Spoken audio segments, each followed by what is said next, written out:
날마다 불러도 좋은 찬송 예수님의 것입니다.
전능하신 하나님 아버지를 말씀하며 그 외아들 주 예수 그리스도를 믿습니다.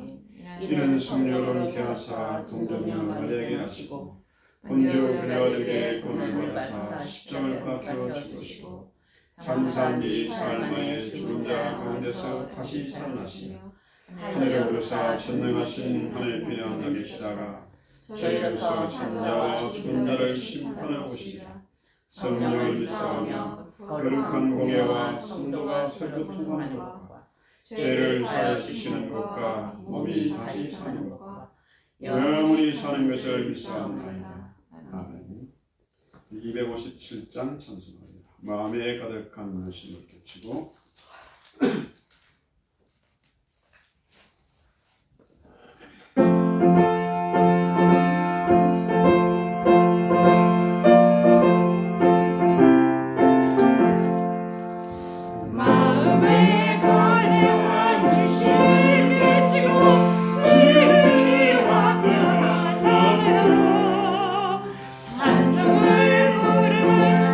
어린 양 예수의 그 피로 셨지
믿는 예수의 그 피로 속죄하였네.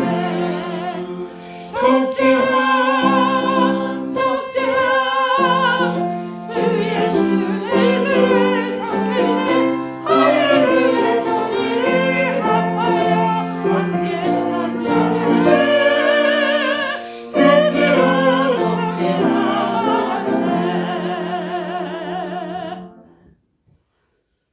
사랑이 많으신 주님, 기가 막힌 수렁과 구덩이에서도 저희들을 건져주시고 엄청난 재앙의 시대를 만나서도 저희가 힘을 잃지 않고 소망을 잃지 않고 엎드려 예배하게 하신 것을 감사합니다.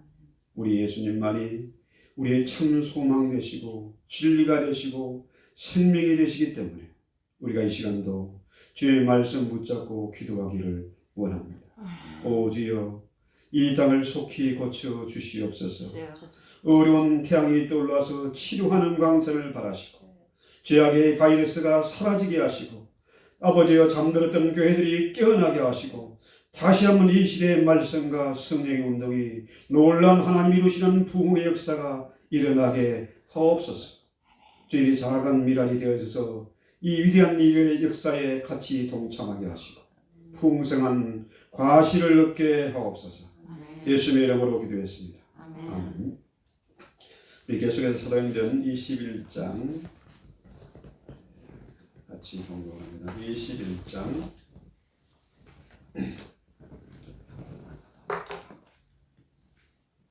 27절부터 40절 천천히 같이 읽겠습니다. 그 이래가 그의 참에 아시아로부터 온 유대인들이 성전에서 바울을 보고 모든 무리를 충동하여 그를 붙들고 외치되 이스라엘 사람들아 도우라. 이 사람은 각처에서 우리 백성과 율법과 이곳을 비방하며 모든 가르치는 사람을 부자인데 또 헬라인을 데리고 성전에 들어가서 이 거룩한 곳을 더럽혔다 하니 이는 그들이 전에 에베소 사람 드로비모가 바울과 함께 신의 성을 보고 바울이 그를 성전에 데리고 들어간 줄로 생각합니다. 온 성이 소동하여 백성이 갈구하며 바울을 잡아 성전 밖으로 끌고 나가니 문들이 곧 닫히더라. 그들이 그를 죽이려 할 때에 온 예루살렘이 요란하다는 소문이 군대 천부장에게 들리매 그가 급히 군인들과 백부장들을 들리고 달려내려가니 그들이 천부장과 군인들을 보고 바울 치기를 그치는지라. 이에 천부장이 가까이 가서 바울을 잡아 두 쇠사슬로 결박하라 명하고 그가 누구이며 그가 무슨 일을 하였느냐 물으니 우리 가운데에서 어떤 일은 이런 말로 어떤 일은 저런 말로 소리치거늘 천부장이 소돔으로 말미암아 진상을 할 수 없어 그를 영내로 데려가라 명하니라. 바울이 충대 10개의 무리의 폭행으로 말미암아 군사들에게 들려가니 이는 백성의 무리가 그를 없이 하자고 외치며 따라가니라. 바울을 데리고 영내로 들어가려 할 때에 바울이 천부장에게 이르되 내가 당신에게 말할 수 있느냐 이르되 내가 헬라 말을 아느냐. 그러면 내가 예전에 소요를 일으켜 자객 4,000명을 거느리고 광야로 가던 외국인이 아니냐. 바울이 이르되 나는 유대인이라 소돔이 아닌 길리기아 다소시의 시민이니 청컨대 백성의 말하기를 허락하라니. 천부장이 허락하기를 바울이 청대에 서서 백성에 손짓하여 매우 조용히 한 후에 히브리 말로 말합니다. 아멘. 지금 우리는 이 바울이 이제 제수의 신분으로 마침내 결박되는 그런 장면에 이르렀습니다. 원래 바울이 전도 활동을 한 것은 어디냐 하면 주로 도시 선교였습니다. 대도시 중심의 선교를 했어요.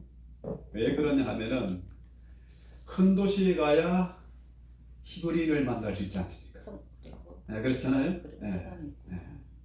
미국에도 LA, 뉴욕, 다음에 지금 애틀란타가 넘버 3라고 그래요. 한인들이 많이 모여 사는 지역이다. 또 앞으로도 계속 밀려오는 지역이다. 그래서 이 LA 운영도 중요하지만은 이 에테란 지역이 참 선교적인 면에서 전략적으로 아주 중요한 위치에 있습니다.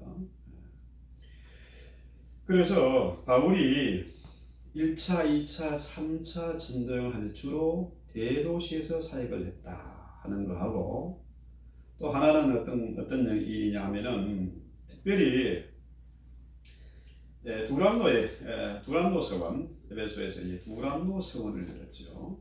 이게 요즘 말로 말하면 두란노 세미나리, 두란노 신학교를 열어서 제자들을 양육한 겁니다. 자, 놀라운 일은 바울이 대도시에서 이제 전도 사역을 하면서 그때 성령의 놀라운 역사들이 나타났어요.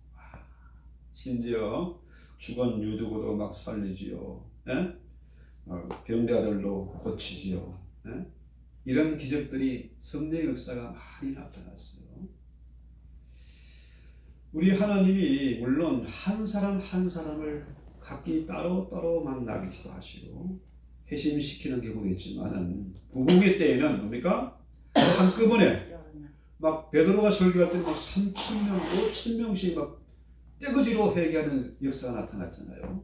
그런 것처럼 그런 성령의 역사가 있었고 많은 치유와 기적의 역사가 있었고, 또 한 가지 특별한 것은 뭐냐? 에베소에서 약 한 3년간 그죠? 두란노 신학교를 통해서 제자들을 양육했다 이 얘기죠. 자, 중요한 것은 이런 것입니다. 바울이 지난 시간에 말씀드린 것처럼 예루살렘에 왔잖아요. 뭐 하러 왔습니까? 체포되러 왔어요. 체포가 돼야 로마로 이제 안전하게 빨리 갈 수 있으니까. 그렇죠? 사실 바울이 오순절에 이제 원래는 6월절에 올라가는데 오순절에 이제 오게 됐지요. 사람들이 많이 모였을 때 오게 되는데요. 바울이 예루살렘에 온다는 소문이 예루살렘에 쫙 퍼졌지 않겠어요? 그러니까 그동안에 바울을 어떻게든지 죽이려 했던 사람들, 바울이 아시아 지역에 다니면서 교회를 세우고 전도하고 할 때에 바울을 해코지하고 죽이려 했던 그 자들도 역시 뭡니까? 예루살렘 왔지 않습니까? 그렇잖아요? 네. 바울을 죽이는 것이 그들이 할 일이라. 그렇죠? 그들이 맡은 미션이니까 그거 하려고 몰려든 거예요. 그렇죠? 소문이 쫙 났습니다. 그러니까 어떻게 됐습니까? 지금 예루살렘 교회에 이 장로들과 여부가 걱정이 잔뜩 되지 않습니까? 바울이 와서 아시아에도 갔더니 헬라에도 갔더니 얼마나 놀라운 역사가 나타나고 기적이 나타나고 교회가 세워지고 놀라운 부흥이 막 일어났다. 이렇게 얼마나 좋았겠습니까?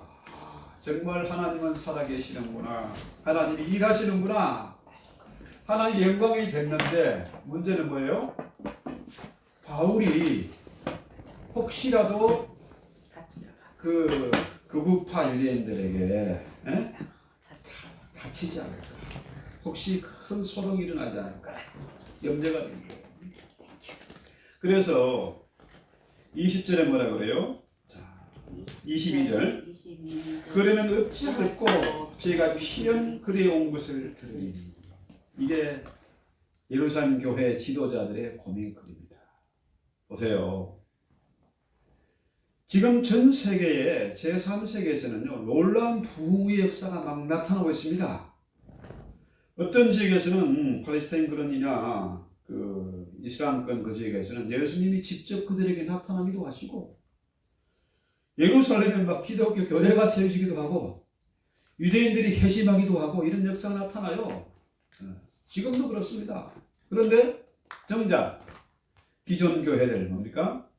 한국 교회나 미국 교회나 교회가 텅텅 비어가지고 코로나 뭐 사태 해가지고 온라인 예배 드리면서 교회가 숨만 할딱하고 있죠.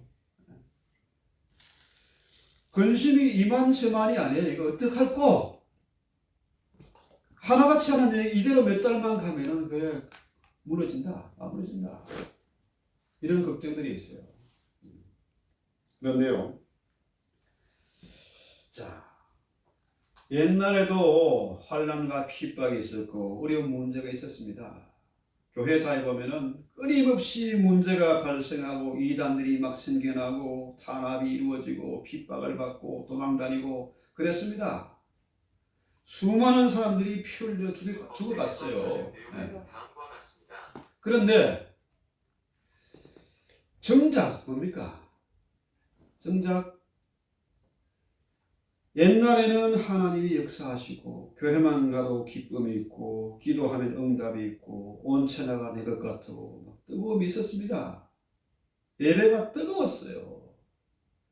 교회 가는 길이 정말 즐거운 길이고 성전에 올라가는 그 노래 그대로 가슴 설레고 기다려지고 그랬습니다. 그렇잖아요? 그런데 어느 때부터인가 지금 문제가 생기는 거예요. 힘을 잃었습니다. 기쁨을 잃어버렸어요. 소망을 잃어버렸어요. 그 증거가 뭘까요? 교회가 점점 문을 닫아간다.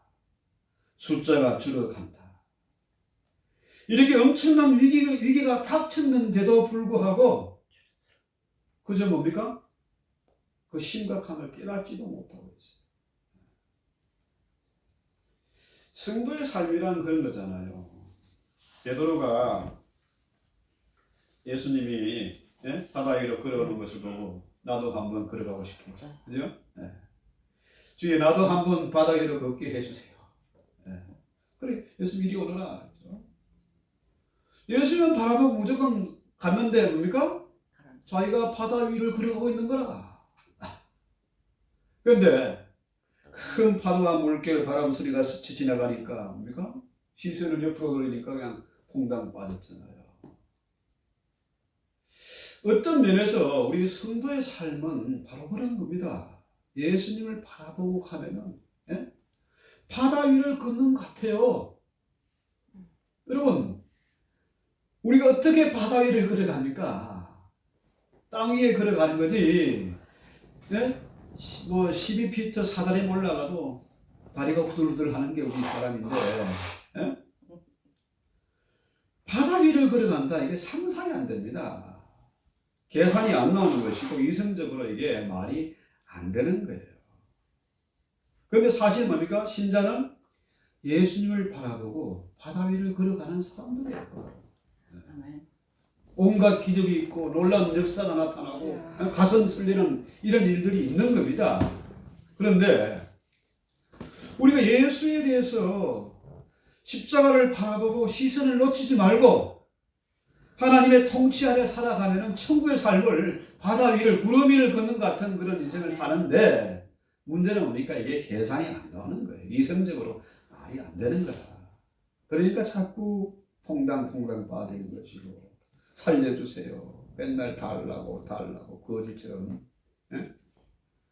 신자의 기도가 맨날 거지 같은 기도라 이게.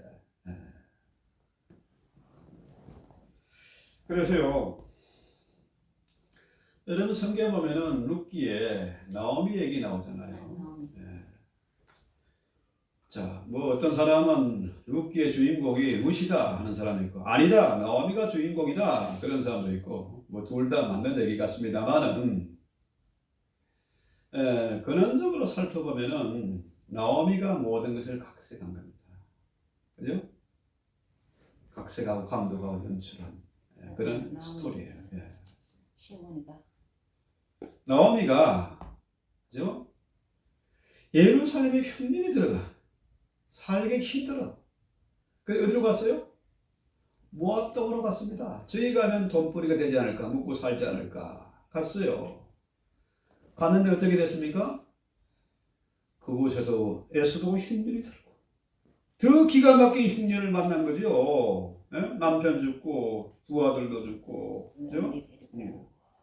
세 가부만 남았지 않습니까? 그 중에 하나는 돌아가고 하나만 남았잖아요. 나오미의 뜻이 원래 희락, 기쁨 아닙니까? 회피한 건데 나오미가 사람들한테 뭐라 해? 나를 더 이상 나오미라고 부르지 말아라. 내 인생은 내 이름은 마라다. 이렇게 인생이 쓴맛을 볼 줄 내가 몰랐다. 내 팔자가 이 모양이야. 그랬잖아요. 인간적으로 보면은 흉년을 만나면은 피난을 가야 돼. 그렇잖아요. 그런데 그건 하나님의 뜻과 상관이 없는 겁니다.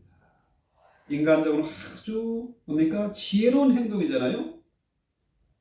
그런데 결과는 뭡니까? 비참하게 되고 말았어. 결국 다시 돌아오고야 말았지 않습니까? 비슷한 얘기가 또 하나 나오죠. 아브라함이, 그죠? 믿음의 조상이잖아요. 그죠? 자, 아브라함이 가나안 땅에 흉년이 되니 어디로 갔어요?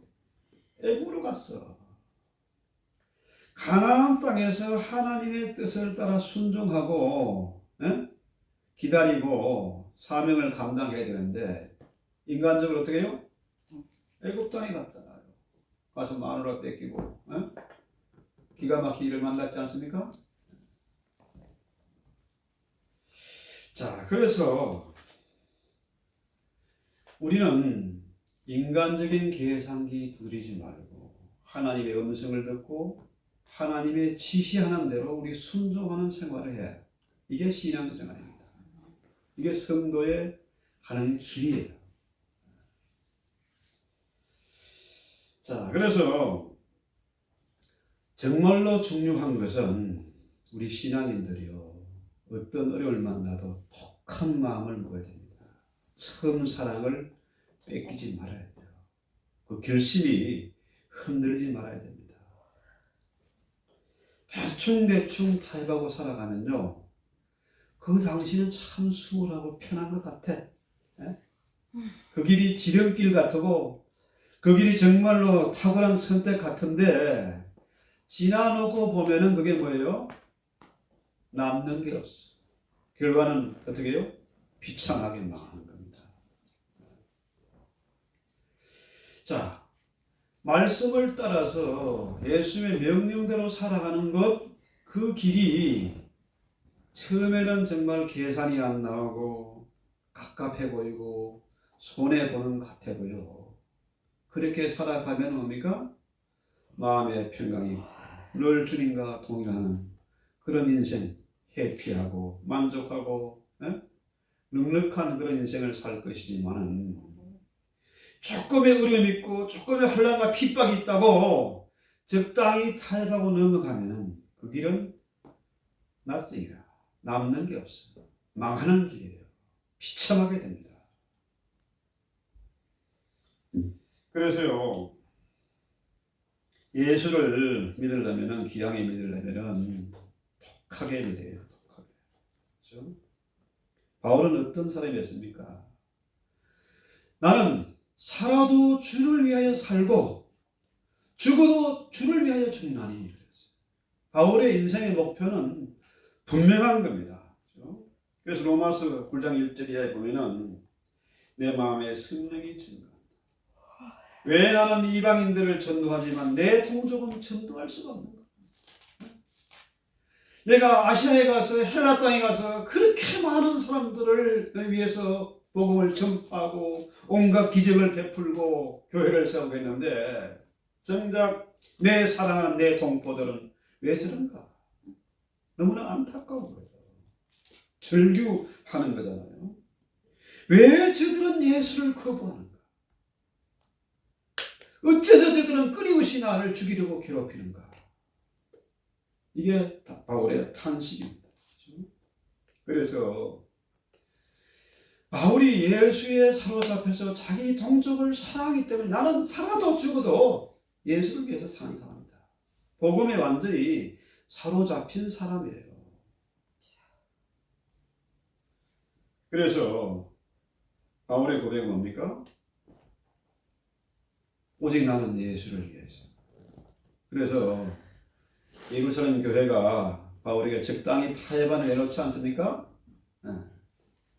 네가 결례를 행하는 네가 돈 내고 그 일을 해라. 바울이 저들은 계산기를 두드리고 적당히 타협안을 내놨지만은 바울은 타협하는 것이 아니라 뭐예요? 어떻게든지 내 동포, 내 동족들이 예수 믿고 돌아서기를 바라는 마음으로, 그죠? 저들이 하라는 대로 합니다. 하지만 그 중심에 뭐가 있어요? 예수님이 있는 거죠. 말씀이 있는 거예요. 그래서요, 우리가 어떤 면에서는요, 저 예수쟁이들은 정말 지독하다 할 정도로, 너무 저 사람들은 편협되어 있다 할 정도로 우리가 예수의 바로 서는 그런 신앙을 가져야 돼요. 적당히 타협하면 안 됩니다. 왜 그러냐? 왜 그러냐? 그가 곧 길이요 진리요 생명이됩니다. 예수님이 우리를 위해서 십자가에 달려 죽으셨잖아요. 그렇죠? 어떤 사람이 말하기를 예수께서 십자가에 못 박아 죽은 것이 우리 죄를 위해서 십자가에 달려 죽은 것이 사실이라면 당신의 헌신과 희생이 더 이상 헌신과 희생이 일 수가 없다. 그 얘기예요. 우리는 흔히 조금만 헌신하고 봉사하고 했다고 해서 자기 도취에 빠지는 거라. 내가 이만큼 헌신했는데, 교회를 위해서 이만큼 충성했는데, 나에게 뭐가 돌아오는 게 있냐. 자기 망상에 빠져 있는 거예요. 예수님이 십자가에 달려 돌아가신 것이 나의 죄를 인합니다. 나를 위해서 돌아가셨다면은 우리 교회에서 조금 헌신하고 봉사하는 건 아무것도 아니에요. 헌신과 희생이라고 말할 수조차 없는 것입니다. 맞습니까? 네. 그렇잖아요? 어떤 집사님이 모 교회에서 이제 재정부를 담당했는데 그 교회 장로님이 재정 담당하는 수석 장로님이 큰 소리를 끈 거지. 헌금을 그날 와서 100불만 헌금했다 하면은 막 돌아다니면서 막 난리를 친다는 거예요. 본인이 재정부를 맡고 있는 걸 알잖아요.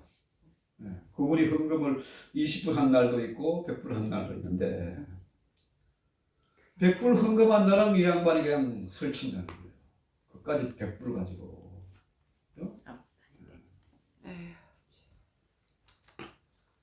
여러분, 우리가 말로는 예수님처럼 바울처럼 그렇게 살 수 없을까?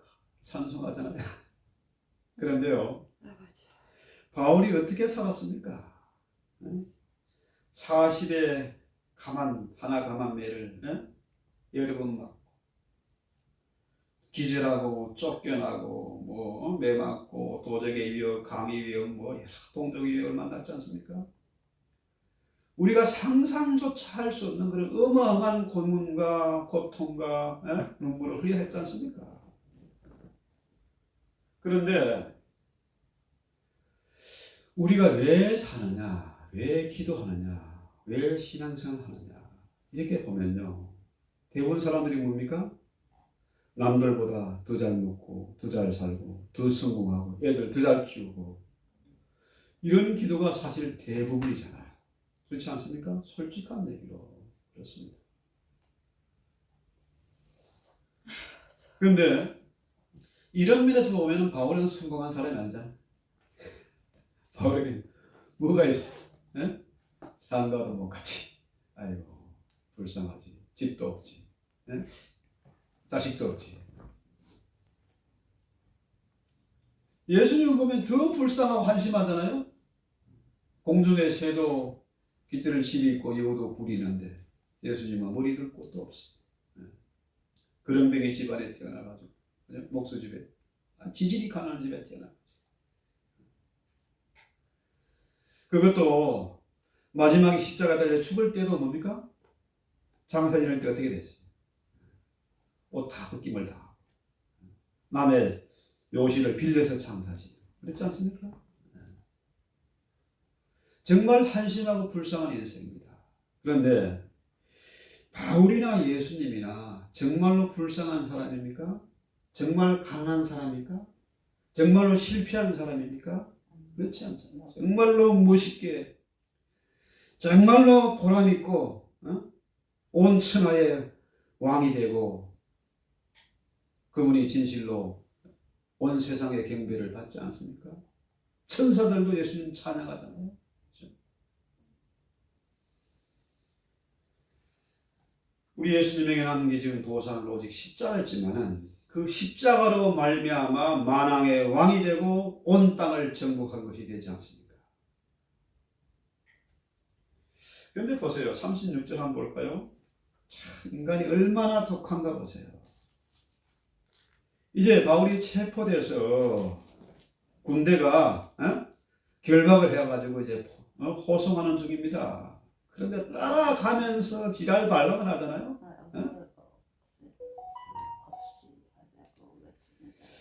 참 이렇게 보면은 정말로 인간들이 독합니다. 악독합니다.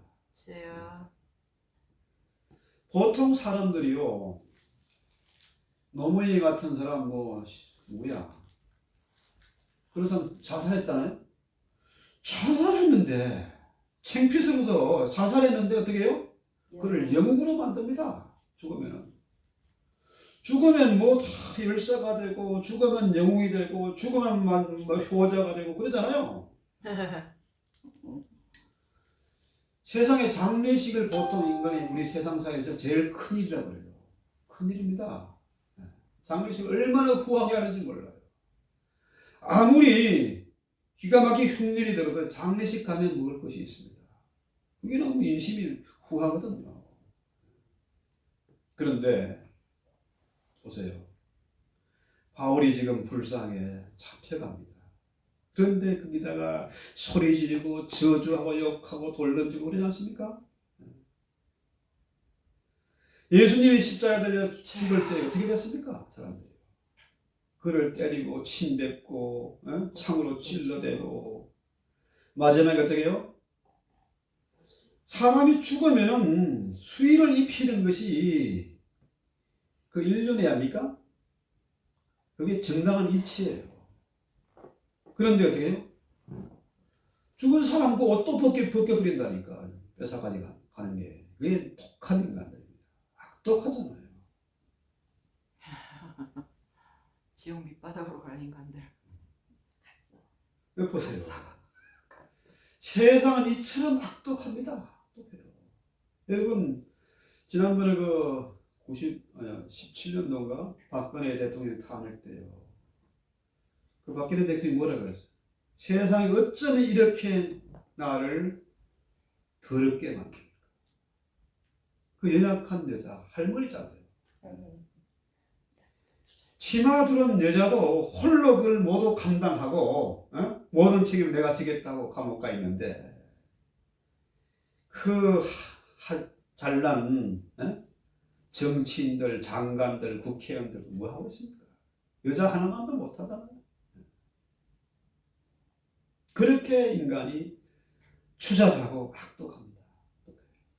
그렇다면은 우리의 성도의 삶이 어떻게 해야 될까요? 그냥 대충 엉벙덩벙이 됩니다. 적당히가 통하지 않습니다. 세상이 그렇게 악독하고 추잡하게 우리를 대적하는데 우리가 적당히 신앙생활한다. 이건 있을 수 없는 일입니다. 지금 바울이 이렇게 수모를 당하고 없는 말을 막 지어내가지고 저놈이 성전을 모독한 사람이 가는데 성경에 보니까 뭐라고요? 사실무근이다 그러잖아요. 사실무근인데도 성전 모독죄를 집으시는 거예요. 예수님도 역시 마찬가지잖아요. 신성 모독이다 해가지고 십자가에 달아 죽었지 않습니까? 그런데 빌라도가 나는 도무지 죄를 찾지 못하겠다 그랬잖아요. 바울에게도 죄가 없음에도 불구하고 그렇게 사람들이 모욕을 주고 지독하게 악독하게 그를 괴롭혔지 않습니까? 똑같은 거예요. 자, 바울이 그렇게 엄청 호되게 당하고 있을 때 예루살렘 교회는 뭐 했습니까? 뭐 하고 있었어요? 적당히 타협한 결과가 어떻게 됐습니까? 그 엄청난 대소동이 일어난 거잖아요. 지금 한국의 사태를 보면 그렇지 않습니까? 중공 바이러스 이거 핑계로 국민들을 억압하고 감추고 그러잖아요. 교회를 모이지도 못하게 만들고. 그렇게 박근혜 대통령에서 입에 담지 못할 저주와 쌍욕을 퍼붓던 그들이 지금 뭐하고 있습니까? 지나놓고 보니까 뭐 추미애니 무슨 또 누구야 그저 뭐 조국인이 예? 뭐 윤미향이 하는 짓을 한번 보세요. 100배 더해. 저런 것들이 그렇게 저주와 악담을 퍼부은 거예요. 그렇게 당하고도 한국 교회가 정신을 차리지 못하고 예루살렘 그 당시 교회처럼 뭐라고 했어요? 정부의 시책에 따라야 된다. 강원강도에 나가지 말아야 된다. 온라인 예배 드려야 된다. 이러고 있잖아요. 자, 그 많은 국회의원들, 그 국회의원이 집사도 있고 장로도 있고 뭐 총리는 또 뭐게 뭐 집사라나 그런 것도 이제 뭐 하고 있습니까? 그게 진짜 집사 장로가 맞습니까? 그런 사람들이 정말 총회장이고 교회 지도자가 맞습니까?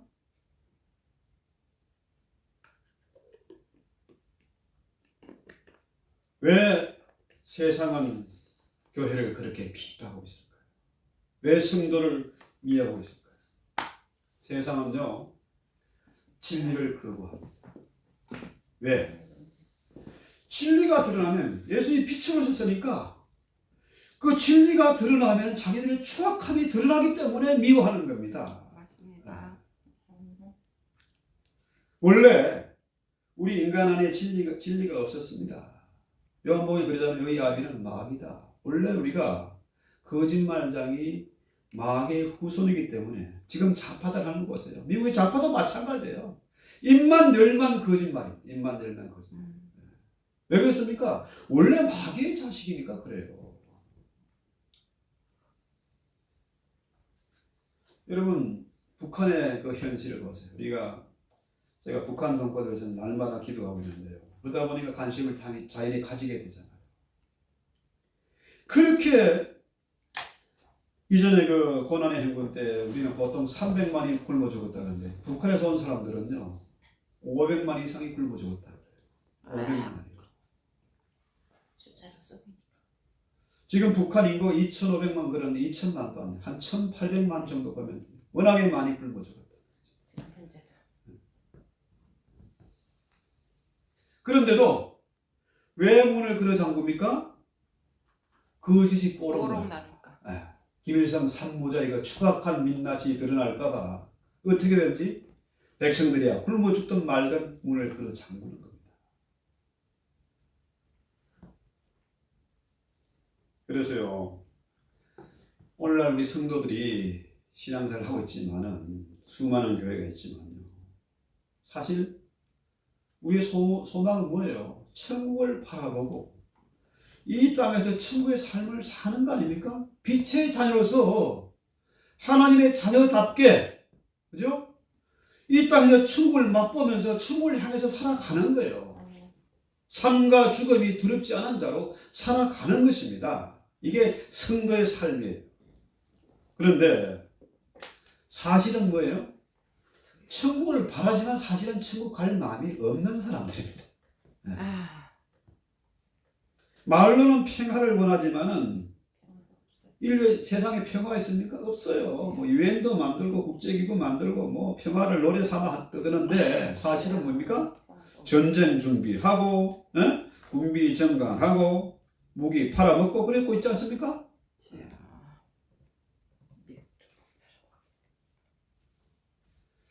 사실 그렇습니다. 인류 역사가 이건 증명하는 거예요. 우리가 말로는 예수님처럼 바울처럼 그렇게 살 수는 없을까? 이게 노래하지만요. 그렇게 살 만이 요만큼도 없는 사람들이 그렇잖아요? 맞아. 이 솔직한 우리의 모습입니다. 여기도 와보니까요. 그래요. 세상에 이 아틀란타에 교회 같은 교회 하나도 본 적이 없다. 갈 교회가 없대. 자기는 얼마나 대단한 사람인지 여기 목사 같은 목사 한 마리도 없다는 거예요. 다 똥물에 튀겨 죽을 놈들이다 그래요. 그럼 자기는 얼마나 대단한 목사인데. 그래서 그 사람 말이 맞아요. 교회 같은 교회, 목사 같은 목사 하나도 없습니다. 있습니다. 없어요. 지가 목사 없어요. 지가 그런 목사지. 천국에는 있는 것이지 우리가 다 똑같은 본성을 가지고 있어요. 똑같아요. 되게 건방지게 그런 말을 할까요? 그런데요, 사실은 뭐예요? 주님 만나기를 원합니다. 주님처럼 살기를 원합니다. 바울이 보니까 너무 멋있어요. 나도 바울처럼 살기를 원해요. 그런데 그렇게 살 마음이 욕심 조금 더 때문에. 그렇죠. 없어요. 욕심 없어요. 때문에 그래요. 네. 욕심. 오히려 예수님 나타나가지고 나를 변화시킬까봐 겁나. 아쉬울 때는 예수님 찾지만은 정작 예수님 나타나면요 다 죽어버릴까? 나를 광신자 만들지 않을까. 우리 아들 뭐 선교사로 보내려 하지 않을까. 이 걱정이에요. 그래서요 바울은 그런 기가 막힌 수모를 당하고 핍박을 당하지만은 어떻게 해요? 어디로 향하고 있습니까? 그의 마음은 로마로 가고 있는 겁니다. 네, 로마로 가는 길이 이제 열리는 거죠. 예? 개nom짓에도 귀찮은 겁니다. 아무리 개가 지대되는데 그 개들한테 뭔 설명할 필요가 있습니까? 개가 못 알아들어. 그저 때리거나 뭐 뼈다귀 하나 던져주거나 그거밖에 없지. 개는 말귀를 못 알아듣습니다. 우리는 어느 경우에도 하나님 원망하지 말고 뒤돌아보지 말고, 그죠? 우리는 하나님 말씀은 바울을 옥에다 잡아가지고 그의 손발을 묶을 수는 있지만요, 하나님 말씀은 매이지 않습니다. 묶이지 않습니다. 바울을 감옥에 집어넣었더니 오히려 감옥 속에서 바울은 더 많은 일을 합니다. 더 많은 책을 쓰고 편지를 써서 우리에게 전해주고 있잖아요. 그렇죠? 그래서 우리의 믿음은 이 세상에서 보상받는 것이 아닙니다. 우리 사모님 그동안 참 눈물 많이 흘리고 고생 많이 하고 헌신 많이 했는데요, 이 세상의 보상은 별로 없어요. 주님이 보상하십니다. 뿐만 아니라 내세에서도 100배의 복을 받지만, 금세에도 천국을 보장받지만 이 땅에서도 뭡니까? 100배의 보상을 받습니다. 아멘. 하나님은 보상하시는 그런 분이세요. 그래서 오늘 우리가 찬송하고 기도의 제목이 바로 이거 아니겠습니까? 우리가 바울처럼 예수님처럼 그렇게 묵묵히 맡은 사명 감당하면서 온 세상의 원망을 당한다 할지라도 주님 나와 함께 계시고 주님 내 편이기 때문에 주님 한 분말로 만족합니다. 어떤 위기가 닥치고 어떤 환난이 닥치고 기가 막힌 문제가 부닥친다 할지라도 주님에게 우리는 위로받습니다. 사람들에게 찾아가 도와달라고, 날 이해해달라고, 날 위로해달라고 징징거리는 것이 아니라 우리 주님 앞에 엎드려서 눈물로 간구하고 그분의 위로와 그분의 도움을 받을 수 있기를 주님의 이름으로 축원합니다. 우리 찬송하기도 합시다.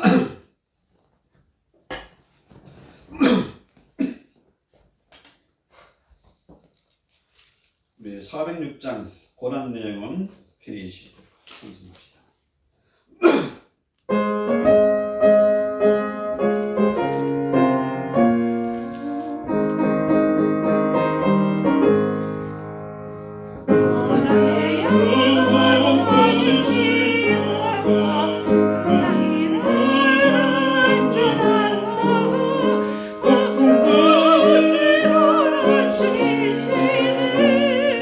지옥은 벌지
세상이 너무나 악독합니다. 얼마나 더럽고 치사하고 수단 방법을 가리지 않고 교회를 핍박하고 사역자들을 무너뜨리려고 유혹하고 공격합니다. 이때도 저희들 깨어 기도하게 하옵소서.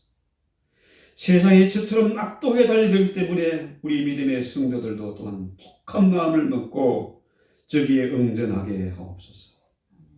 성공적으로 응전해서 세상이 감당치 못하는 자로 살게 하옵소서.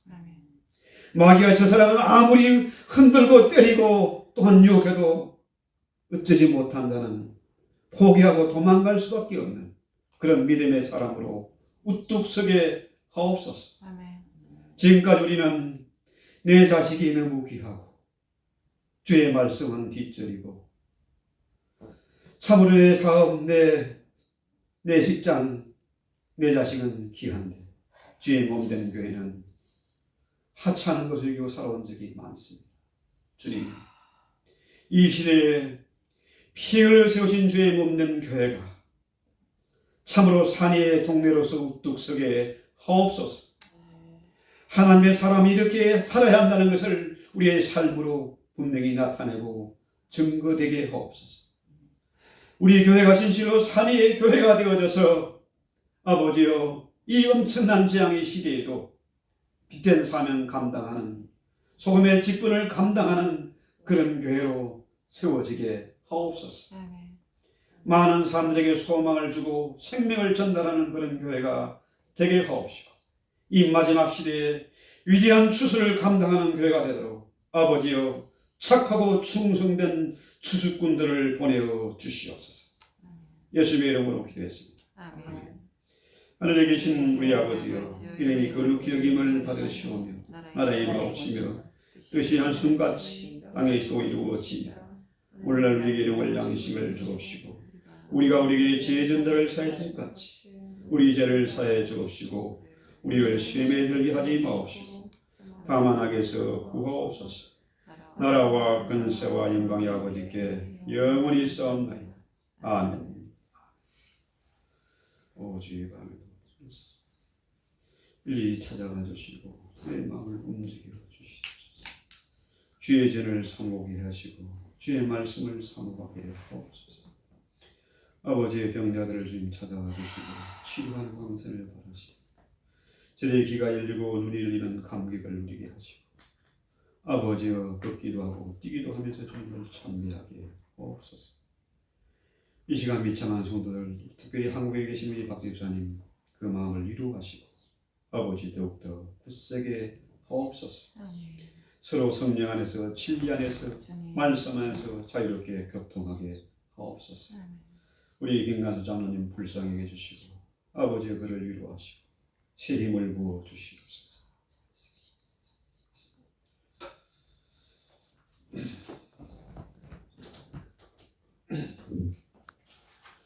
내가 이것을 끌어올 때 보여요?